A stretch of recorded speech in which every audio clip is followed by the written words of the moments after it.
Bonjour à tous. Tout d'abord, merci au CEDRE de bien vouloir m'accueillir. Je suis tout à fait sensible à la fois ce dialogue avec l'ensemble des parties prenantes et je pense qu'aujourd'hui, plus que jamais, l'industrie a sa voix à porter au discours, au discours de l'ensemble de la société, donc en tant qu'acteur, avec l'ensemble des acteurs et des parties prenantes qui sont sur cette problématique de plastique et notamment de déchets marins. Donc tout d'abord, voilà, donc c'est la présentation. Alors après, pour tourner, je fais ça. Voilà. Donc en quelques mots rapides, Plastics Europe est l'association donc européenne des producteurs de polymères, de granulés, qui regroupe ce qui fait les petites billes de polymères, qui ensuite vont être transformées par des transformateurs pour ensuite faire les produits finis que nous utiliserons dans la vie de tous les jours. En quelques mots assez rapides, au niveau européen, cela représente 1,5 million d'emplois. Et au niveau français, si on prend l'ensemble de la chaîne de valeur, on est à près de 200 000 personnes. Donc c'est un contributeur important au niveau économique, un acteur économique important. Alors, revenons, ce qu'il faut dire aujourd'hui, et revenons un peu à la problématique, ou au développement de déchets plastiques, c'est qu'aujourd'hui, avant tout, les plastiques répondent à des besoins. Et ce qui a fait la croissance très forte des plastiques, c'est à la fois, ce sont des produits innovants, légers et qui répondent à des besoins de la vie de tous les jours et notamment des besoins de conservation de produits. N'oublions pas que dans certains pays encore en voie de développement, 40% des productions, donc ça c'est ces chiffres du PNUD, sont encore certains produits de récolte, 40% sont détruits, sont gaspillés avant d'arriver au marché final, à l'utilisateur final. Donc les produits plastiques à la fois apportent une conservation des produits, notamment dans le secteur alimentaire. Parallèlement, de fait de leur légèreté, ils vont engendrer des gains d'économie au niveau énergétique, notamment dans les transports de produits. Et une étude qui avait été faite une étude indépendante qui a été faite par une entreprise, une société danoise, Dengstat, montre que si on se passait de plastique, alors après on peut faire des débats, ça c'est assez peu, ça on peut rentrer, mais c'était en quelques chiffres, c'est que si on utilisait des produits de substitution, notamment métal et verre, cela se traduirait par une consommation énergétique qui serait doublée et des émissions de CO2 qui seraient multipliées par 3. Donc ça, c'est avant tout le plastique, il faut bien venir là-dessus, ça répond avant tout à un besoin. Alors après, ce qui est et là c'est l'objet de notre discussion aujourd'hui, et ça on rejoint, c'est assez, je pense qu'aujourd'hui on a un discours qui est assez similaire à celui que nous entendons à la fois des autorités, des acteurs de la vie de la société civile. C'est que pour nous, nous considérons, et ça c'est un principe vraiment de base dans lequel nous inscrivons également à 100% dans le projet d'économie circulaire, c'est que les plastiques ne font pas partie de la vie marine et ne devraient d'abord, et ça ne devrait en aucun cas être abandonné dans la nature. Ça c'est un phénomène de base. Pour nous, un plastique doit avoir une valeur. Tout plastique est recyclable. Alors après, le débat va devenir sous quelles conditions, sous quelle chose au niveau économique et après technologique. Mais avant tout, c'est un plastique a une valeur et ne doit en aucun cas être un déchet. Ensuite, ce qu'il y a, là je crois qu'on l'a redit très souvent, et ça c'est le débat que nous avons et l'optique que nous avons choisie aujourd'hui, c'est que 80% donc, des déchets marins proviennent de la Terre. Donc, et c'est pour nous, et c'est vraiment le point d'attaque sur lequel nous nous concentrons, c'est qu'il faut empêcher ces fuites de plastique dans les rivières et ensuite qui rentrent dans les océans pour juguler et réduire cette fuite plastique au niveau marin. parallèlement, et ça c'est un élément qui est je le dis parce que je le suis également convaincu, parce que je suis producteur, représentant des producteurs, mais je suis également un citoyen, donc je n'ai pas d'état d'âme à représenter mon association. Le but du jeu, nous sommes vraiment l'industrie aujourd'hui, et ça c'est un phénomène, je pense que M. Galgani, qui est en contact avec l'industrie déjà depuis très longtemps, ne pourra que me confirmer que l'industrie a changé. Avant, on produisait, c'est vrai on produisait, et puis après on vendait. Après, je pense qu'aujourd'hui, on n'est plus du tout dans ce contexte-là, et on s'inscrit, on prend maintenant notre responsabilité, et c'est ce que nous avons décidé donc de prendre des engagements volontaires.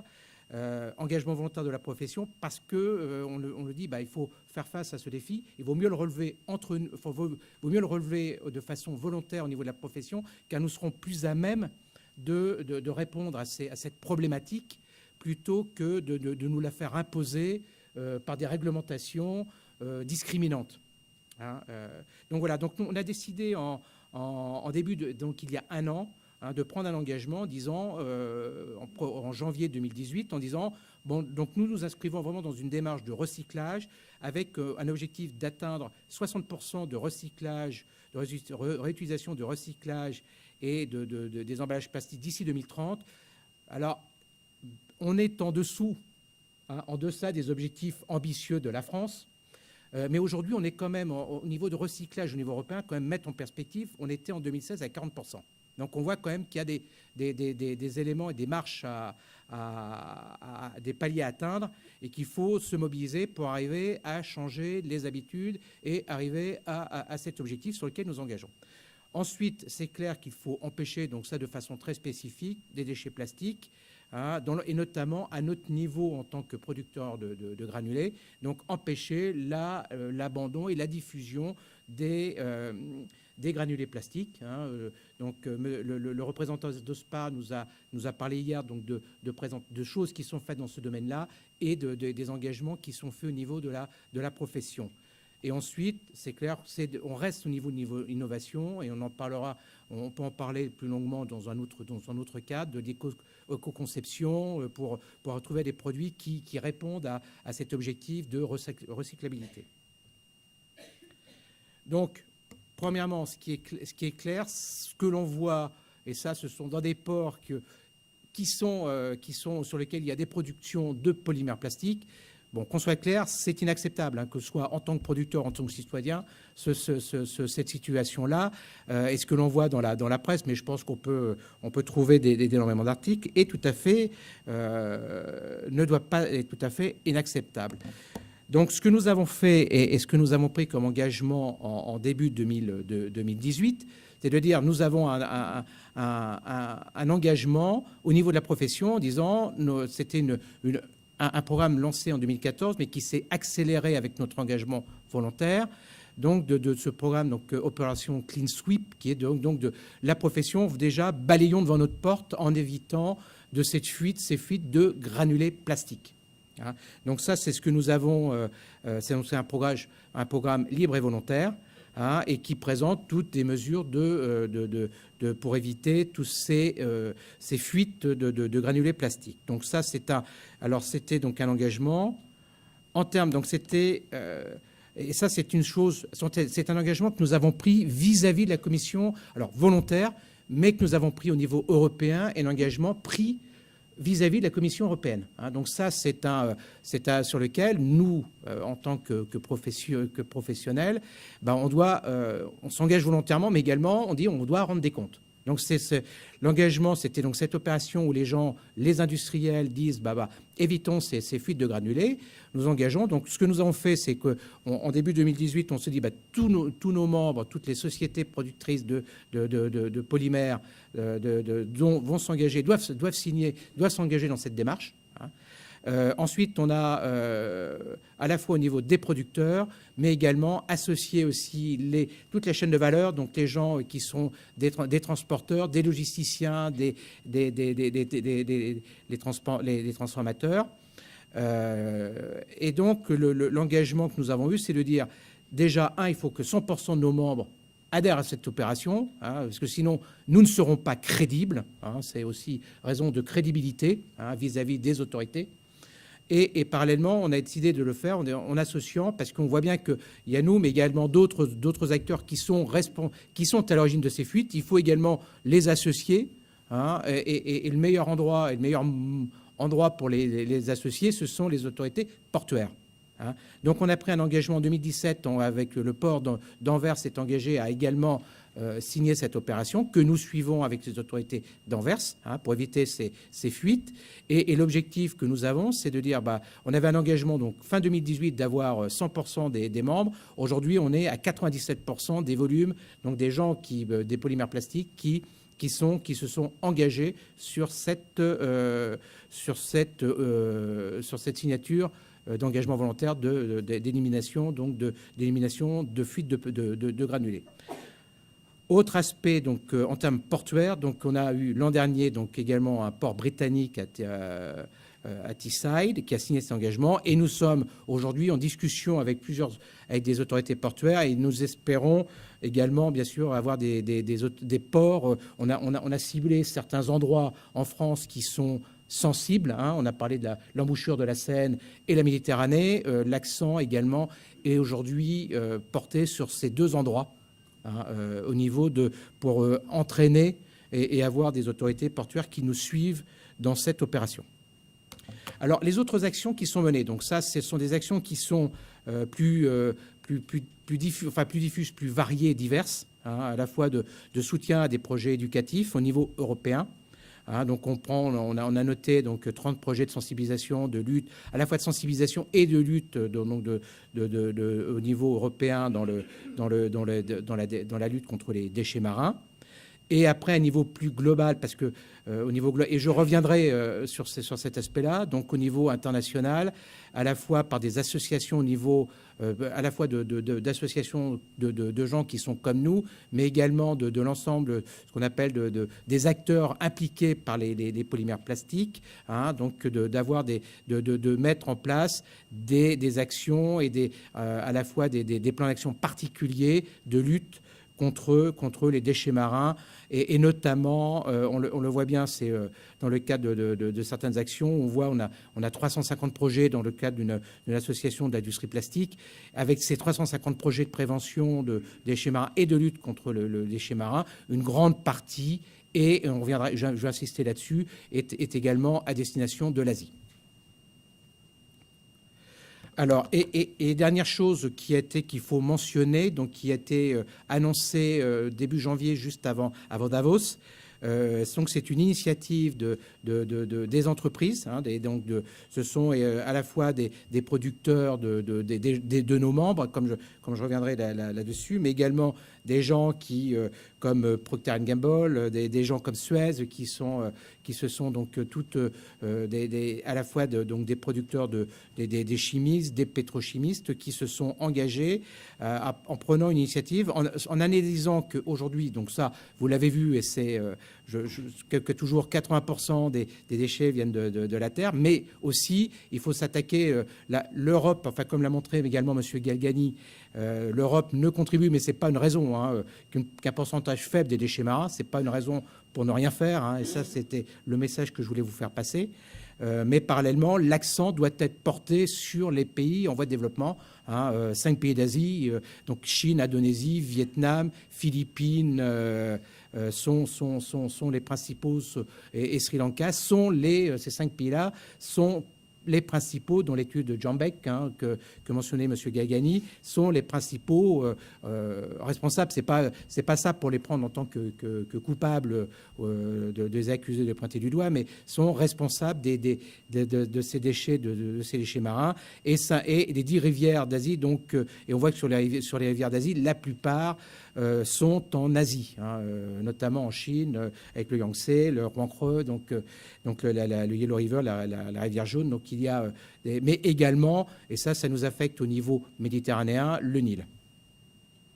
Donc ça, à partir de ce constat, les gens ont décidé donc de prendre un engagement qui est significatif, mais qui ne sera pas suffisant, qui est de dire, nous engageons donc 30 sociétés, on dit nous mettons au pot 1,5 milliard de dollars sur une période de 5 ans pour mettre donc des initiatives donc lancées fin janvier.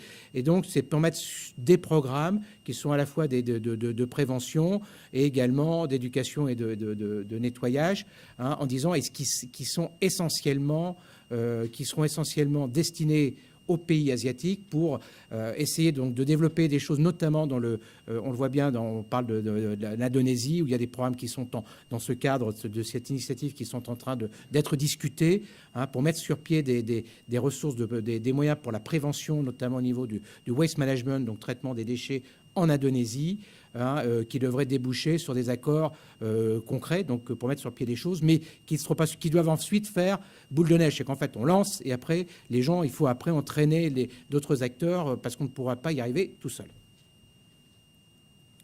Donc, alors après, ce que l'on a demandé, donc ça, c'était au niveau profession. Donc, je vais faire donc un parallèle après avec ce qu'a présenté Madame Génaud au niveau. Donc, on m'a demandé de faire un focus à la fois sur la directive européenne qui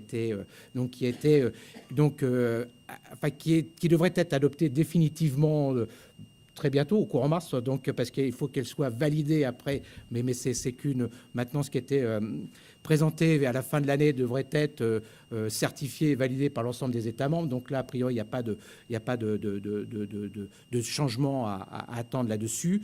Donc tout d'abord, nous avons apporter notre contribution, c'est qu'en fait, nous nous sommes exprimés et nous avons rencontré à la fois les autorités françaises, mais également les autorités dans les différents pays et au niveau de la Commission européenne. Donc pour mettre sur pied, avoir quelque chose qui soit, pour nous, qui est très important, c'est qu'on est clairement...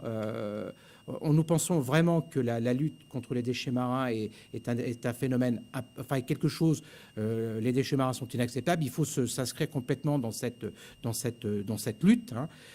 Et après, toute mesure qui est adaptée et appropriée pour empêcher cette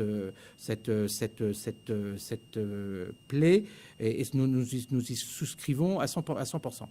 Donc ça, je ne reviendrai pas, c'est ce qu'a présenté tout à l'heure Bénédicte Génaud, donc sur les principales décisions. Nos principaux commentaires, c'est pour que ce soit efficace, c'est un peu l'industrie qui parle, c'est que pour que ce soit efficace, il faut que ce soit concentré. Il faut vraiment se concentrer là où c'est important, où il y a les principales sources en termes de produits. Alors après, on a des interrogations, c'est qu'en fait, souvent, il y a un peu dans le texte tel qu'il est aujourd'hui, hein, nous avons exprimé notre position, c'est qu'il y a encore des incertitudes au niveau définition et que toute incertitude, après, laisse une marge d'interprétation qui peut être au niveau des États, ce qui peut ensuite se traduire éventuellement par certaines distorsions de marché. Donc ça, c'est important. L'Europe doit être aussi au niveau un marché sur lequel les règles doivent être les mêmes pour tout le monde. Donc après, c'est bien sûr, c'est qu'au début, il y avait un taux, c'est que il y avait un taux qui avait été retenu, c'est qu'à la fois il y a des interdictions, hein, qui ont été faites. Hein, donc je reviendrai pas, je tiens pas à m'exprimer sur, enfin je peux m'exprimer, mais je pense que le débat n'est pas là. Les interdictions ont été faites, donc maintenant il va falloir les mettre en application et s'adapter. Hein, par contre, ce qu'il y a, c'est qu'il y avait tous les produits qui sont soumis à réduction. C'est qu'au début, lorsqu'il avait été voté au mois d'octobre, il y a eu un taux de réduction, hein, qui avait été noté. Aujourd'hui, il n'y a plus de taux. Hein, donc ensuite, automatiquement, ça laisse, hein, des marges d'interprétation au niveau des États. Et ensuite, c'est que pour nous, ce qui est important également, et ça c'est peut-être les deux points qui sont aussi fondamentaux, c'est qu'il faut, et ça c'est un aspect important, et je suis assez sensible à ce que dit Mme Génaud, il faut sensibiliser les gens, et également par de la sanction. C'est d'abord, il faut de la sensibilisation. Il faut que les gens soient convaincus que toute personne se comporte de façon responsable, pour respect de l'environnement. On est tous responsables de notre environnement. Donc, il faut... je veux dire que nous avons notre responsabilité, mais il n'y a pas que nous, hein, en tant qu'industriels.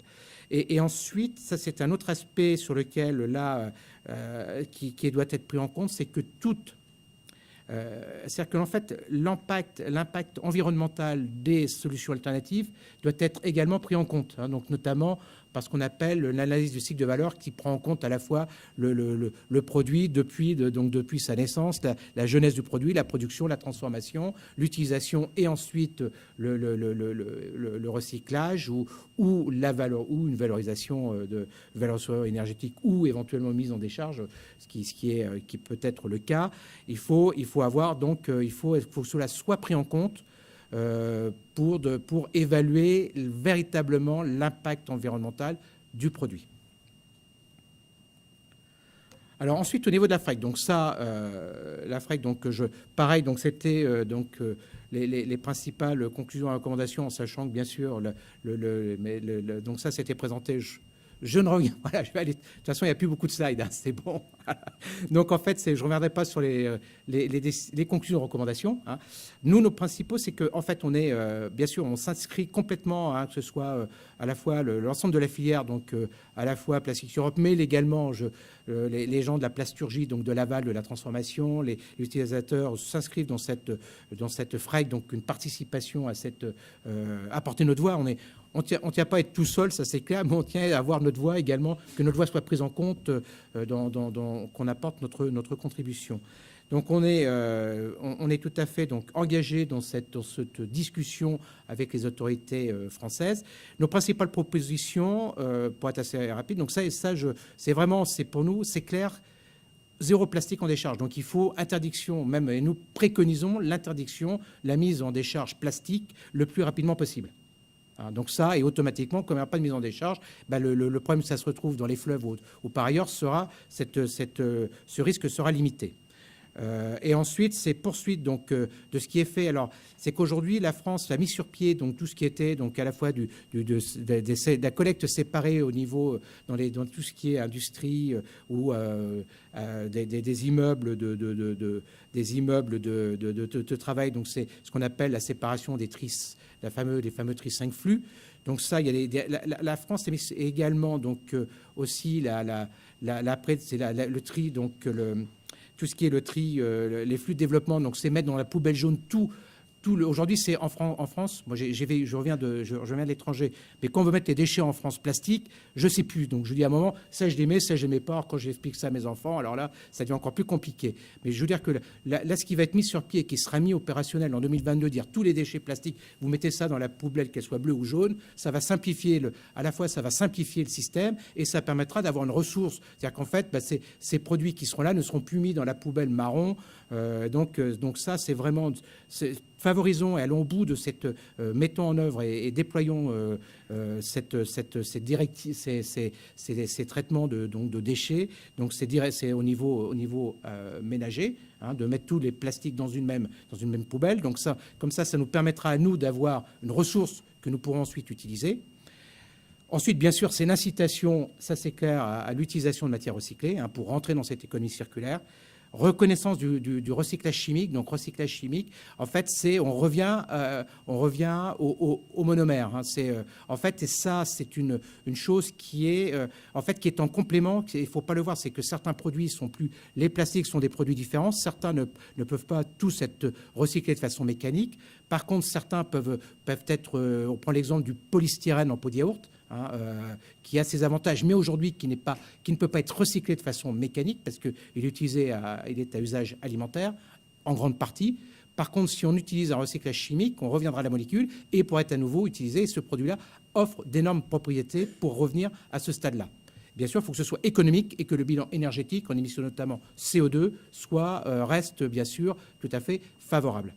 Et ensuite, le dernier point, c'est continuer toujours cette étude d'éco-conception, donc de produits qui soient, dès l'origine, dès la conception, plus faciles à être recyclés. Donc voilà les démarches sur lesquelles nous sommes. Donc ça, on revient, je l'ai dit. Et puis, dernier point que je voulais sur lequel je voulais assister, c'est que... alors, de la même façon c'est-à-dire que même si on le dit pas et on l'a pas dit, on l'a pas trop porté sur les toits, c'est que la profession a été engagée depuis plus de 25 ans. Donc, on a été au balbutiement du recyclage. Donc, on s'est dès le début, peut-être pas assez mobilisé, mais on était quand même mobilisé dès le début dans une filiale qui s'appelle Valorplast, hein, qui recycle aujourd'hui, qui aujourd'hui reprend 50% des balles de plastique ménagées en France. Donc c'est une société dont nous sommes à 66% actionnaires, mais qui est une société à but non lucratif. Donc c'est en fait notre responsabilité, notre implication également dans le recyclage, en niveau français. Et voilà, et donc c'était le dernier point, le dernier slide que je voulais dire avec vous, c'est qu'il faut, pour résoudre ce problème des déchets marins, il faut un traitement efficace des déchets. L'éco-conception, donc il y a des choses qui sont de notre responsabilité, des choses qui sont de la responsabilité également des autorités, également de la responsabilité de chacun. Donc il n'y aura pas de solution unique, mais il faut qu'on soit tous ensemble alignés et travaillons ensemble pour relever ce défi. Je vous remercie.